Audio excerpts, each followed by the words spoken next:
Coba kita baca dalam surah Maryam. Wa in minkum illa wariduha. Setiap di antara kalian pasti akan melewatinya. Apa yang dimaksud? Titian sirat.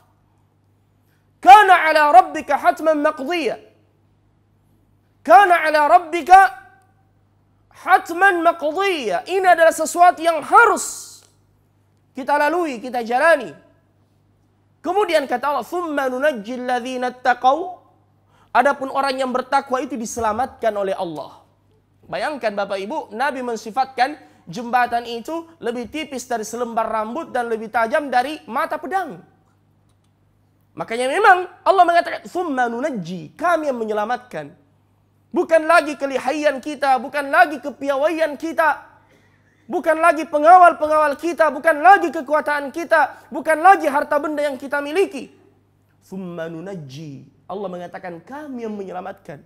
Siapa? Alladzina taqaw, orang-orang yang bertakwa.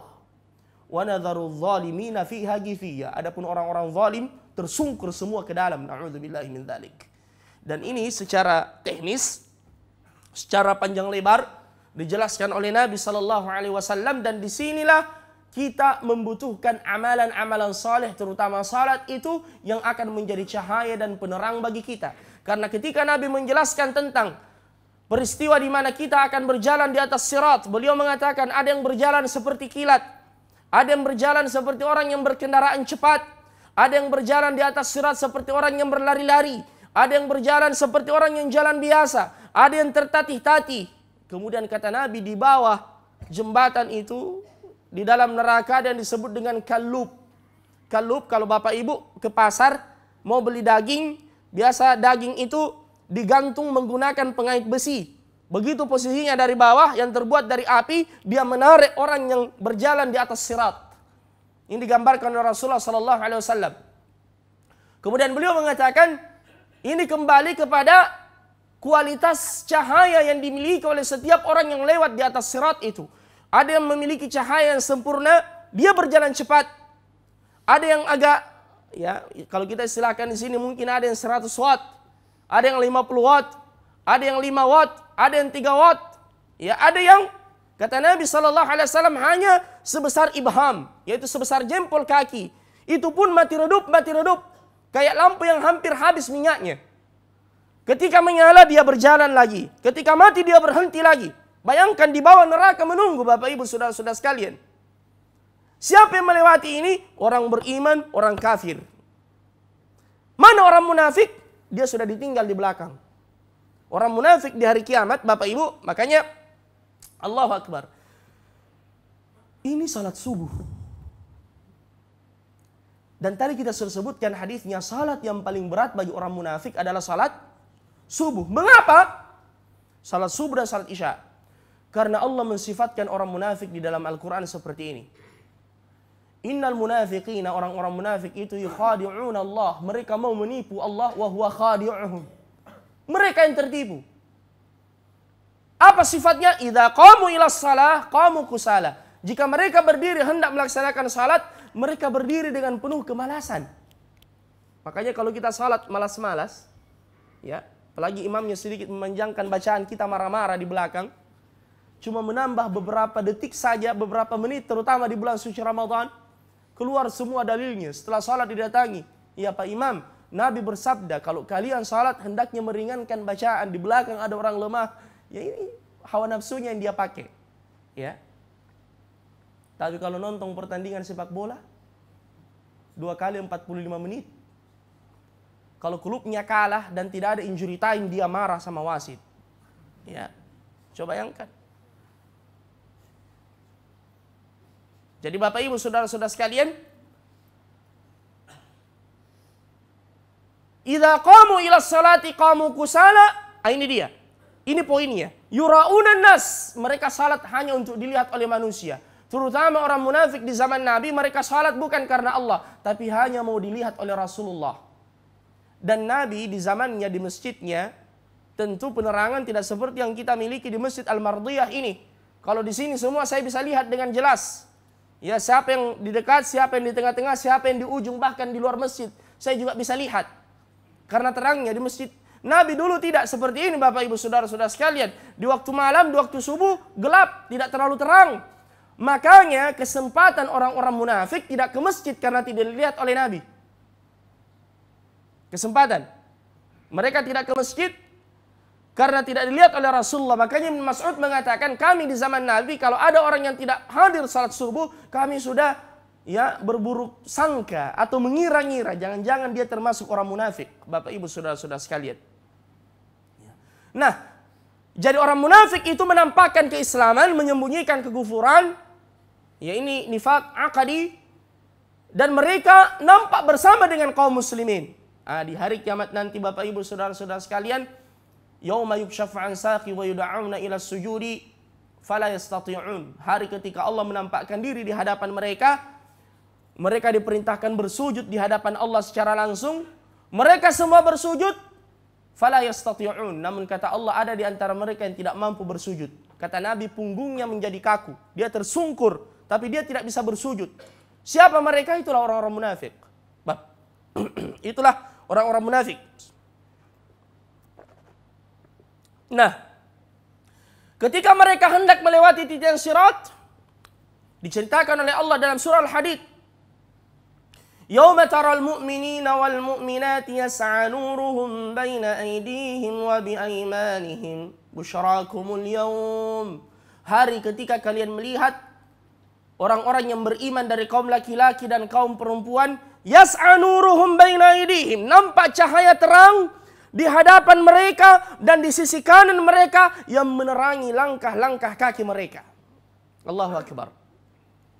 Inilah salat-salat yang kita tunaikan. Makanya Nabi mengatakan, wassalatu nur, salat itu cahaya. Di hari kiamat kita akan dapatkan Bapak Ibu cahaya itu. Ya, makanya perbaiki kualitas salat kita agar lampu kita juga berkualitas. Yauma taral mu'minina wal mu'minati yas'a nuruhum baina aydihim wa bi aymanihim. Cahaya itu menuntun langkah-langkah kaki mereka terutama ketika berjalan di atas titian sirat. Sebaliknya, beberapa ayat berikutnya Allah mengatakan, Yauma yaqulul munafiquna wal munafiqatu lilladzina amanu dzuruna naqtabis min nurikum. Hari ketika orang-orang munafik dari kaum laki-laki dan kaum perempuan yang juga mau berjalan di atas sirat tidak punya cahaya. Mereka berkata kepada orang-orang yang beriman, mereka melihat, oh orang-orang yang beriman ini ada lampunya, ada cahayanya. Apa kata mereka? Unzuruna, tunggu kami. Naqtabis min nurikum. Kami mau berjalan bersama dengan kalian. Kami mau nebeng dengan kalian. Kami mau mengambil manfaat dari lampu kalian. Ya, karena dulu di dunia mereka ikut-ikutan juga dengan orang yang beriman. Di hari kiamat mau juga ikut-ikutan.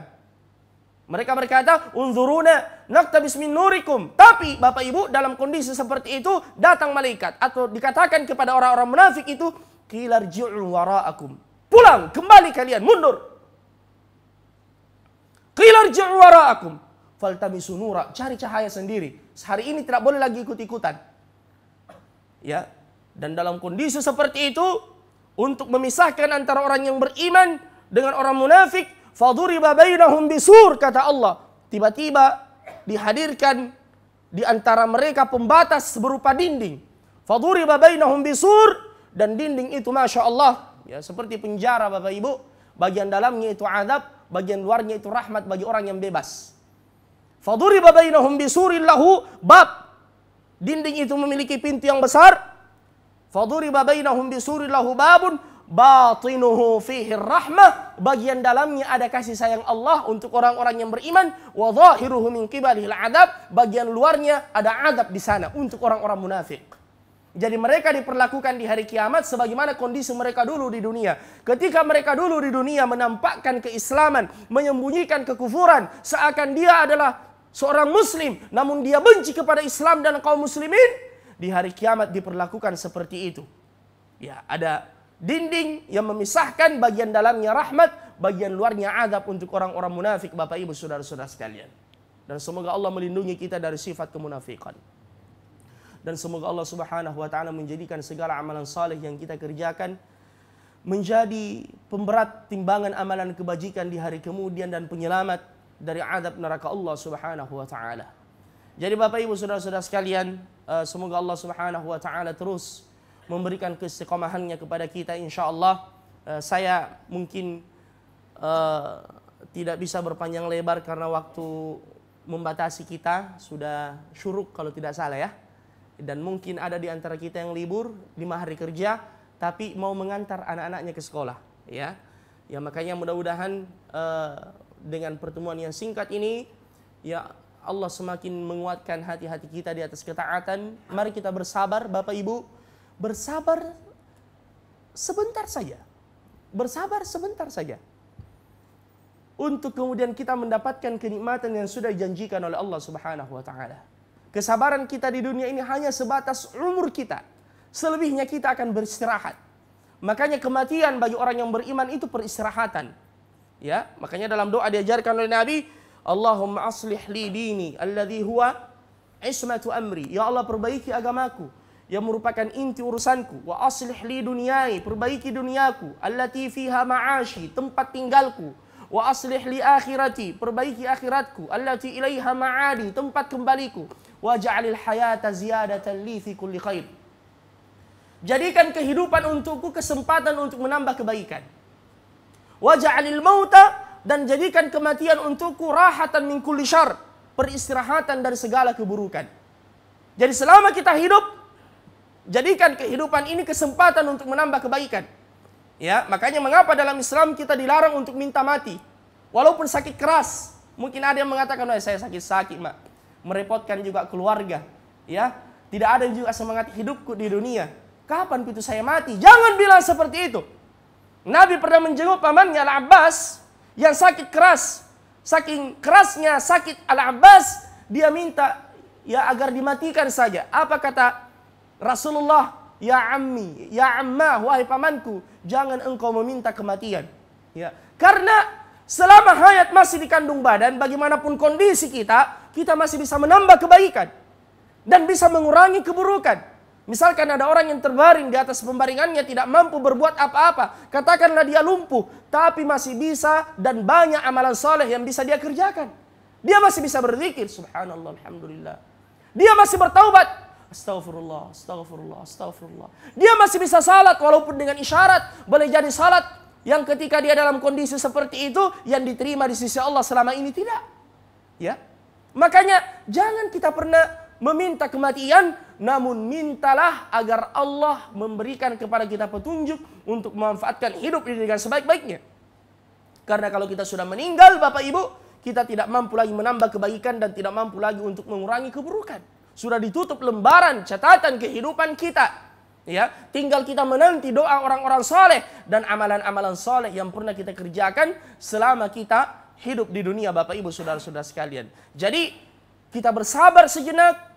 Setelah ini insya Allah kita kembali kepada Allah dan kuburan kita akan menjadi taman dari taman-taman surga dan kita akan ditidurkan menanti dan menunggu hari kiamat, kita dibangkitkan dan mendapatkan semua kemuliaan yang dijanjikan oleh Allah Subhanahu wa taala. Demikian Bapak Ibu saudara-saudara sekalian pengajian kita pada subuh hari ini.